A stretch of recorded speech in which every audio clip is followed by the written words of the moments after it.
রাজায় রাজায় যুদ্ধ হয়, ইভিএম এর প্রাণ যায় না, ঠিক হলো না। কথাটা হবে ফিরে দাও সে ব্যালট পেপার, লহ ইভিএম।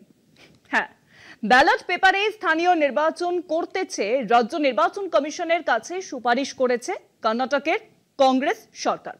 কর্ণাটকের মুখ্যমন্ত্রী সিদ্দারামাইয়া মনে করেন এটি সঠিক পথ।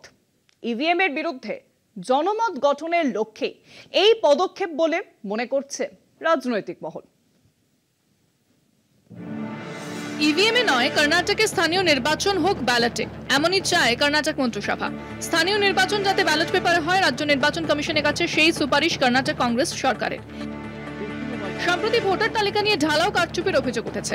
লোকসভার বিরোধী দলনেতা রাহুল গান্ধী, পশ্চিমবঙ্গের মুখ্যমন্ত্রী মমতা বন্দ্যোপাধ্যায়ের মতো নেতা নেত্রীরা ভুয়ো ভোটার ইস্যুতে সরব হয়েছেন। এর আগে কংগ্রেস, তৃণমূল, সমাজবাদী পার্টির মতো বিরোধী দলগুলি একাধিকবার দাবি করেছে ইভিএমে কারচুপি করে নির্বাচন জেতে বিজেপি। বিরোধীদের দাবি অবাধ নির্বাচনের জন্য অতীতের ব্যালট পেপার ফিরিয়ে আনা। এই দাবিতেই চাপ বাড়ালো কর্ণাটক কংগ্রেস। 43 বছর পর ব্যালট ফিরতে পারে কর্ণাটকের স্থায়ী নির্বাচনে। রাজনৈতিক মহলের মতে ইভিএম হটাও আন্দোলন ফির শুরু করছে কংগ্রেস। যদিও সুপ্রিম কোর্টে এক মামলায় নির্বাচন কমিশন আগেই জানিয়েছে ব্যালট পেপারের মাধ্যমে নির্বাচনের আয়োজন করা এখন কার্যত অসম্ভব। কর্ণাটকের মুখ্যমন্ত্রী সিদ্দারামাইয়া মনে করেন স্থানীয় নির্বাচনে ব্যালট পেপার ব্যবহার করা দরকার। আর তাহলে এই ব্যবস্থা যে এখনো কতটা কার্যকর তা ভালোভাবে বোঝা যাবে। ক্যাবিনেটের সিদ্ধান্ত নিয়ে আইনমন্ত্রী এইচ.কে পাটিল বলেছেন, ইভিএম এর বিশ্বাসযোগ্যতা নিয়েই মানুষের মনে প্রশ্ন উঠতে শুরু করেছে।